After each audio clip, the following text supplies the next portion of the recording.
Hey, everybody. Thank you so much for tuning in to yet another interview in our virtual business summit. Today, we are talking to Rich Murray, and he is a Keller Williams agent in New York City, and he is part of the Attention team. Now, what we're going to talk to him about is being a real estate agent, being in New York, and then also a little bit about how he's being successful. So, without further ado, Rich, please tell us a little bit about you, who you are, and a little Sure, bit about real estate in general in New York area. sure.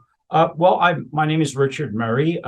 Rich Murray. I have been the leader of the Attention team here at Keller Williams for 8 years. I've been in New York City real estate for 11 years. In fact, this is October is going to be my eighth anniversary with Keller Williams. Came into the business like a lot of people come into this business. First doing rentals. Was a career change for me. I had come from the film and music business, still have some interest in that business, but I am a full-time real estate broker. Um, the first couple of years I was in the business, I was working doing rentals at a very high level. I was doing up to 100 rentals a year. It's extremely to go, very grinding sort of aspect of the business in New York. Can't really stay doing it too long if you want to kind of keep your sanity and uh, your personal time. But Yeah. I did it to great effect. It gave me a taste of success in real estate. A lot of people come into real estate, especially New York, and don't get any traction at all. And I think 85 to 90% of the people don't renew their license after their first 2 years. So there is a high attrition rate. So I was fortunate enough to get in a situation, at least with rentals, where I was succeeding from pretty much the beginning. I joined Keller Williams, as I said, 8 years ago, and that kind of changed my perspective on my business. The culture and the kind of the training here is geared towards really moving agents into being listing agents, or at least working in sales as opposed to rentals. And I had a lifetime of business experience. So certain things I knew how to do, I know how to do.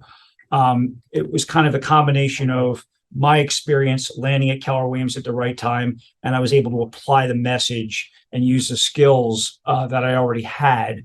Um, I kind of found a niche early on, working with not exclusively, but at least to a large degree with the states. Um, how I got specifically into that is a long story, but it kind of got an opportunity to work with an estate early on, and got my hands really dirty with an apartment that needed a lot of work.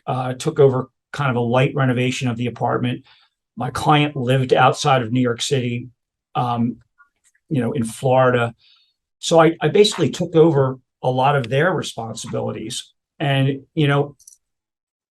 my previous business had taught me how, if you do something, you do something well, how to replicate it, and how to scale it up.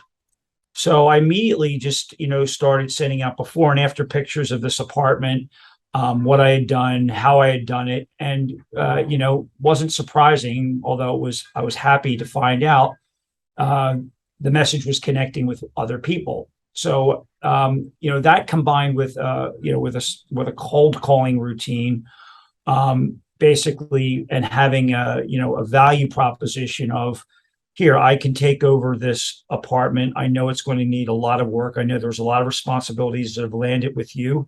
There are things in the apartment. There's everything from appraisers of the contents to appraisals of the property, charities, all kinds of things.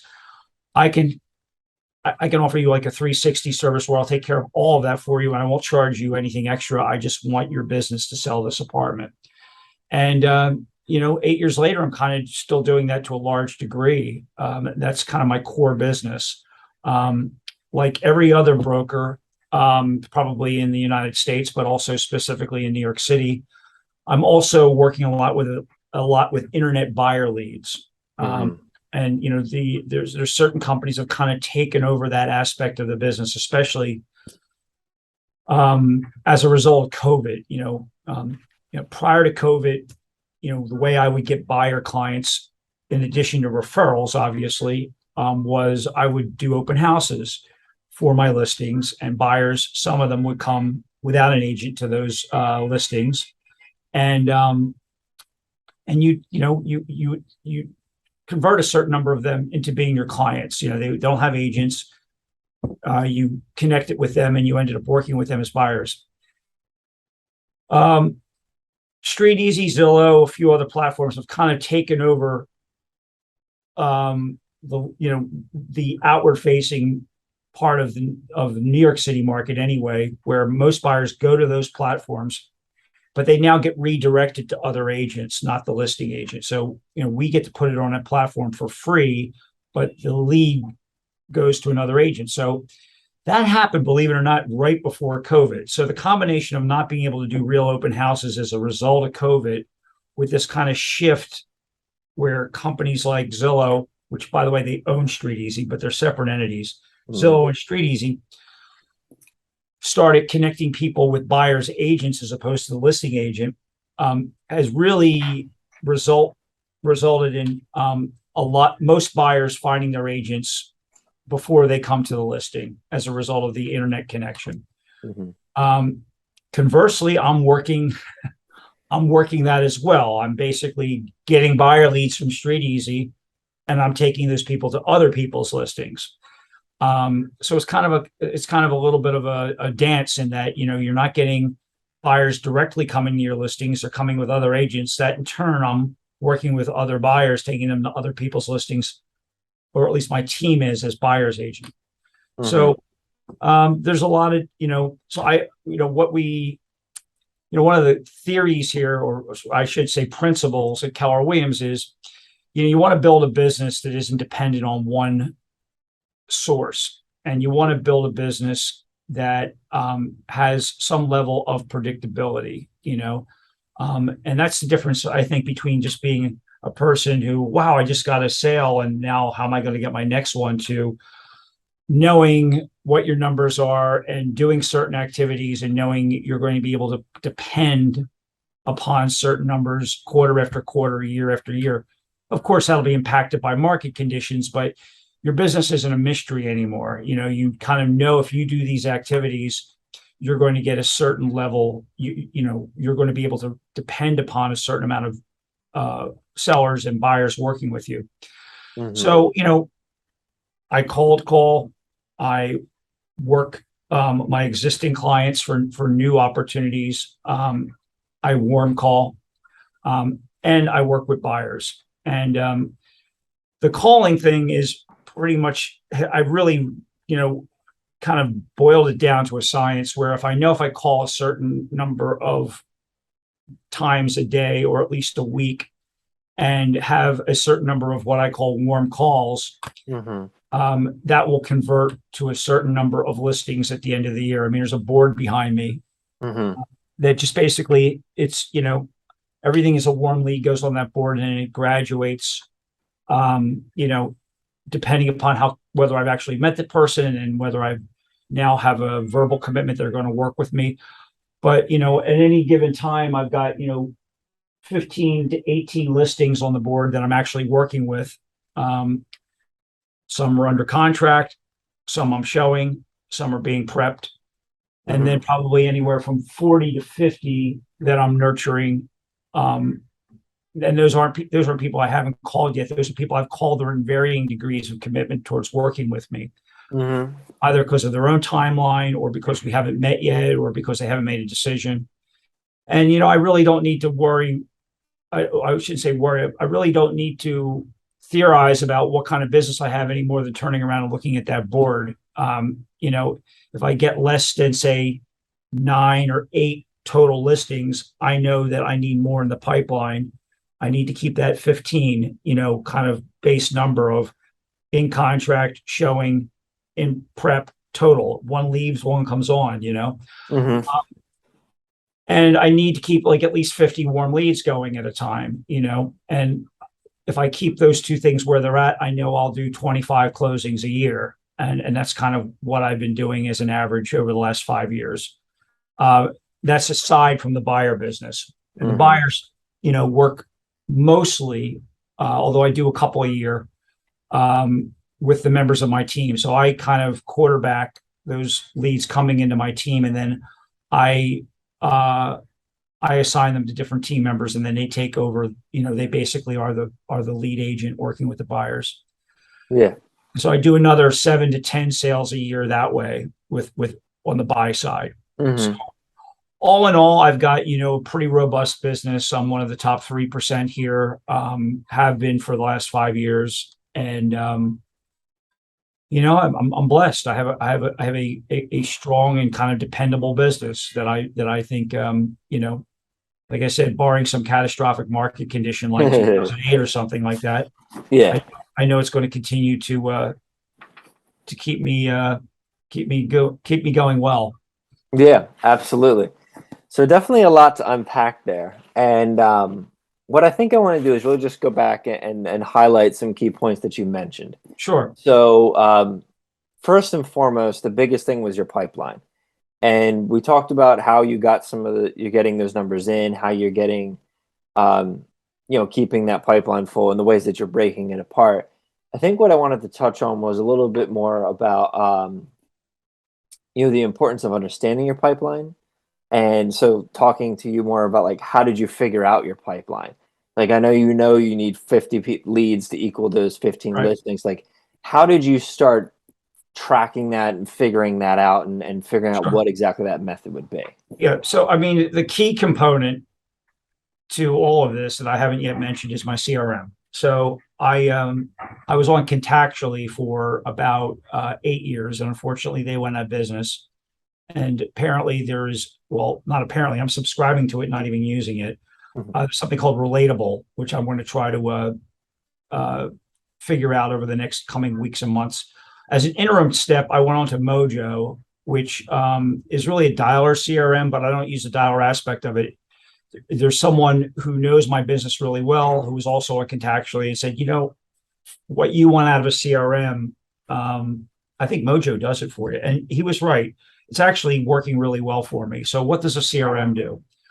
Data comes in, it goes into the CRM kind of the same way it goes on the board, but in much, much larger quantities. I mean, these are the highlights. My CRM has anywhere from 50 to 60,000 contacts in it, and not all of them are being worked. The vast majority aren't. But, there's a ton of data that comes in on a weekly basis, probably anywhere from, 100 to 150 new entries come into it. It's just raw data, of people that um, may people that will have a 50% likelihood that there's an apartment in play. I'm not going to get specifically into that, but I subscribe to a couple different lead services Mhm. that gives me information, whether it be expireds or estates or FISBOs. And, so I'm not calling the phone book. I'm calling from data that there is a 50-50 chance that there may be an apartment in play here that might get listed. So Mhm. I go through that data, I cull it down.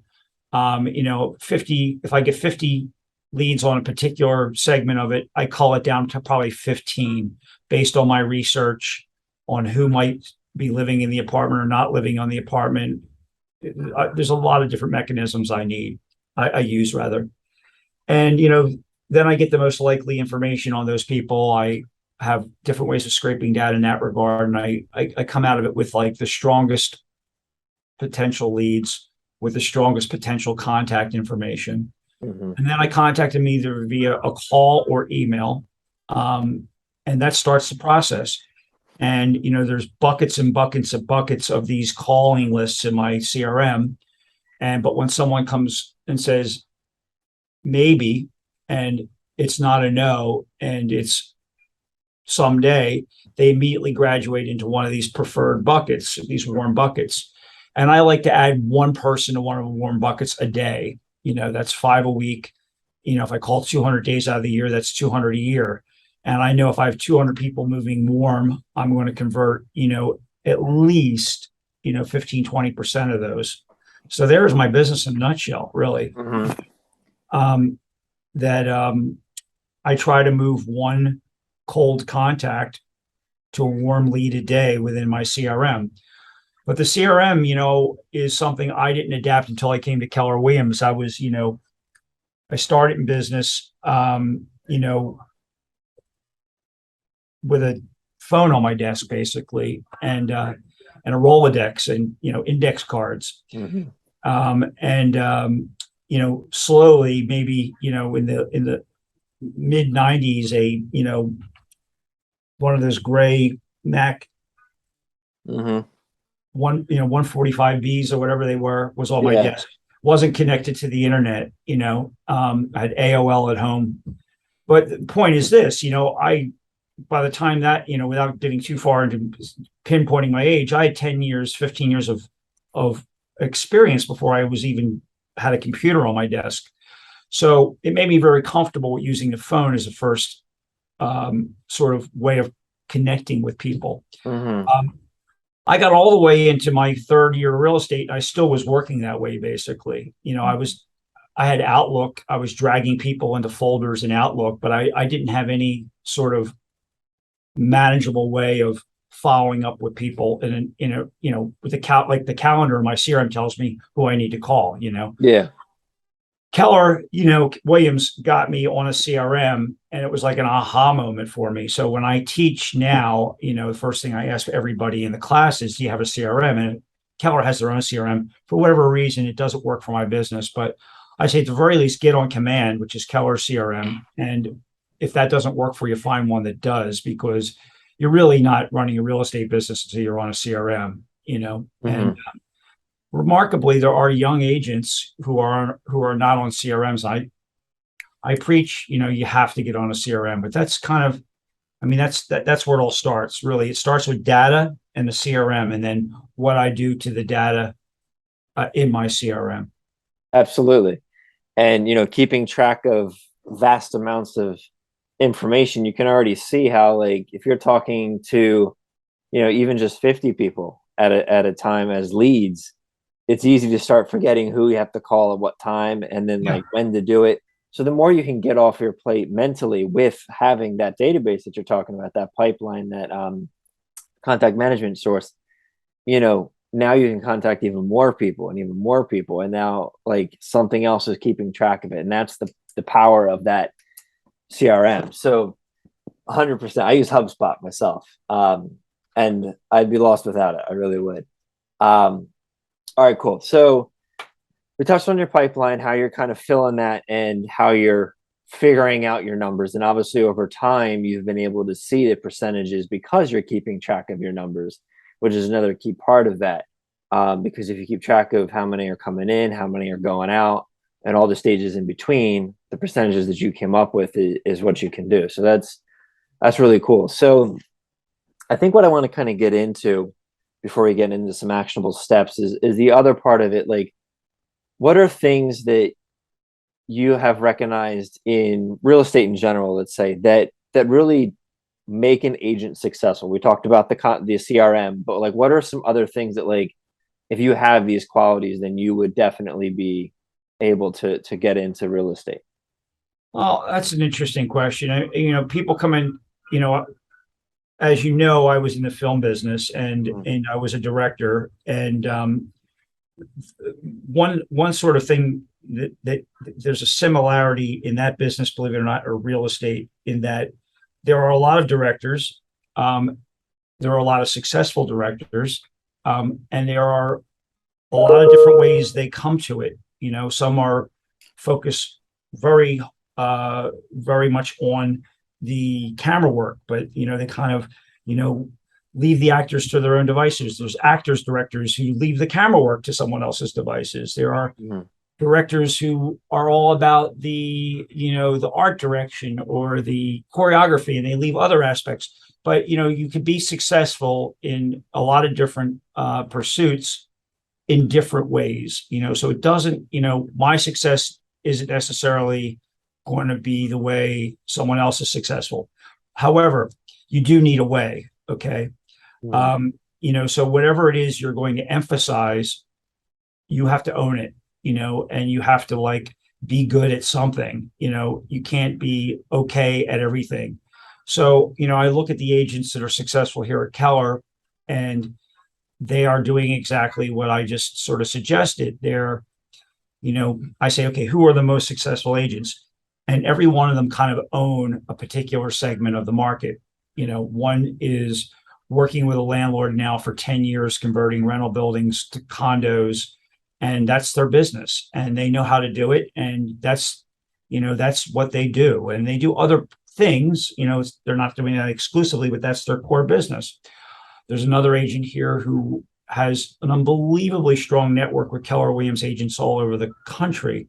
And they're spending all of their time, as opposed to calling sellers, they're calling agents all over the country who are going to refer them business. They have one of the largest referral businesses I've ever seen. There are neighborhood agents or people who really own a particular neighborhood and have built a reputation in that neighborhood over the course of years and track record, and then they market to that success. So for me, it's, I'm working the entire island of Manhattan, although most of my listings are on the Upper East and Upper West, and I work parts of Brooklyn. But for me, I'm owning this sort of probate estate aspect of it.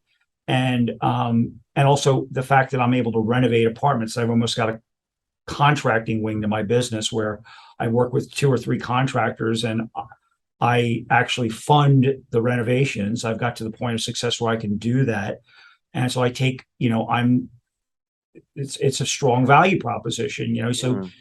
you have to have, it's all right at the beginning to try to figure out where you want to land and what you want to do. But, I remember when I was a director, um, I I told my agent I was versatile, and my agent said, "Don't ever tell anyone you're versatile. Nobody wants anybody who's versatile. Mhm. People want the best person at what they're looking for." You know Yeah. what I mean? So you want to be the best, or want to aspire to be the best at something, whether I'm the best agent in this neighborhood, I'm the best agent for this type of particular listing, I'm the best agent for these activities, whatever it is, you want to grow your business so that you're elite in a particular aspect of it. And then you can, dabble, whatever you want to say, in other aspects of the business, but you don't want to dabble in everything. It's a dead end. You want to basically, and here's the thing, when I tell people with lead generation, there's a lot of different ways to lead generate. You don't necessarily, you can lead generate in a multitude of different ways. I tell young agents, give any lead generation mechanism or platform or methodology 90 days. You have to see what's going to come of it. You know what I mean? You can't just do it for a week or even 10 days or 2 weeks and get frustrated you haven't had any success, because you have to give the wheel time to start turning. And I'm benefiting now from, months and years of the same activity. So I've got a very deep sort of, back end, but you're starting from day one with no back end. Mhm. And I run into agents that are, they're broke and they just got 3 warm leads in their first, month. And I'm like, you're doing really great. And they're like, yeah, but how am I going to eat next month? The startup is kind of, is daunting, because you Mhm. start from a cold stop, and a lot of people don't have a lot of resources to get to that 6 month or 1 year tipping point where what they're doing now is finally converting into paychecks. So, hopefully if you're going to come into real estate, you want to have some resources, or at least some support. For me, um, I had some at the time, but at the same time, I got immediately into rentals, which is a much quicker turnaround. And I really didn't feel comfortable getting completely out of rentals till my pipeline of sales was starting to manifest in a way that I felt like I don't need to do rentals anymore. But I held on to the rentals even for the first year and a half I was doing sales, because wasn't confident that my pipeline was deep enough to sustain me, that I don't close anything for 3 months or 4 months. And I'm like, you know, um, I'm cash poor, Yeah, absolutely. No, that's a really good point, and I think that that carries along to any business that is heavy on sales and not necessarily slower turnover, but in general, that premise of when you start a pipeline, know that it's going to take time to get the turnover on the other side. And even when you do, if you stop the front, then the back end's going to suffer. So, keeping it rolling and flowing is, a universal rule. Um, so before we get into some actionable steps of people, who are looking to get into this, is there anything else that you think you would want to say or, cover? No, I think I've given you a pretty good overview. I mean, I'll talk a little about specifically the New York market, um, and one reason my skills were so transferable. It's going to be the last market, or maybe a market that is never actually completely taken over by the internet. Why? The transactions are incredibly complex, and I never even write a contract, and attorneys are involved, and they're still incredibly complex. Why are they complex? Well, still the majority of apartments that trade in New York are co-ops. Co-ops aren't even real property. You're buying shares in a corporation, essentially, in a proprietary lease to occupy an apartment. But there is board applications. There are a lot of moving parts. And so my experiences with contracts and the logistics of putting together deals in the film and music business made me, gave me the business skills to navigate the co-op waters, So I was strong in procedural aspects of deals when I was in the film business. I'm strong with the procedural aspects of deals here in New York. You know, it's that's kind of the secret sauce here in New York is that you're either going to need to be really good at it, or you're going to need someone on your team who's really good at that aspect of it. Mm-hmm. And I talk to mortgage brokers outside the city sometimes. Buyers come with internet loans and so forth and so on, and their heads explode because they're like, it don't function the way it functions everywhere else in the country. Mm-hmm. So that's a lucky thing for me, in that the New York business functions the way it does, because it played directly into my skill sets of managing a transaction is more than meeting someone and filling out a sales agreement. There's a 3 to 4 month turnaround from contract to close in New York. Mm-hmm. Where some places you could do it even with a finance deal in a month. It's 3 months. Yeah, definitely. All right. So what are some maybe like 1 or 2 actionable steps for someone who is looking to get into real estate based on everything we mentioned and talked about today? What are like the first couple things they should be doing? Well, I mean, first they should be asking themselves, okay, they should educate themselves about what the business is like in the market they're going to be in. Find out who the movers and shakers are, and then I would say seriously consider, once they do get their license, to join a team at the outset. It's a good way of insulating yourself from a lot of failure at the outset. I mean, what I tell new agents, and I just taught a course here on lead generation, is people get the real estate licenses and they go into the whatever the requirements are to complete the education necessary to get that license. You'll never get to do the job unless you do the other job, which is lead generation. So there are 2 jobs. Okay. One job is actually doing the transactional aspect of buying and selling real estate.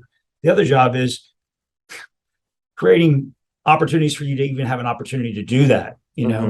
So when a team, the beauty of a team is the first part is not on you. The team is fueling you. The team is giving you buyer leads. The team is having you work open houses for their listings. You're basically you're working a part of the whole. For an agent who has a lot of confidence in their lead generation abilities, they might want to start on their own from day one, but they just need to know that you only have so many cousins, sisters, and aunts who are selling real estate, or know someone who's selling real estate. We all want that part of our business, so we feel like we need that part of our business. That's not going to sustain you over the long term. You're going to need to figure out some way some mechanism that you're marketing or calling or doing something that's bringing people who don't know you already into your universe. Yeah. I know people in BNI groups have explored that. I mean, everyone comes at it, like I said, from us, from different ways, but you need something. You need to be out there. And lead generating is a broad term. Lead generation doesn't necessarily mean be on the phone. It could mean networking. It could mean BNIs. It could mean mailing campaigns. It could mean any number of things. But you have to be running a lead generation business in order to be able to run your real estate business. Absolutely. All right. Awesome, Rich. Thank you so much for your time. I really appreciate it. And we really unpacked a lot there for anybody who's either associated with real estate agents or looking to get into real estate as a business. So thank you so much, everybody. We'll see you tonight at the networking event at 5:30 Eastern time, and we'll catch you next time.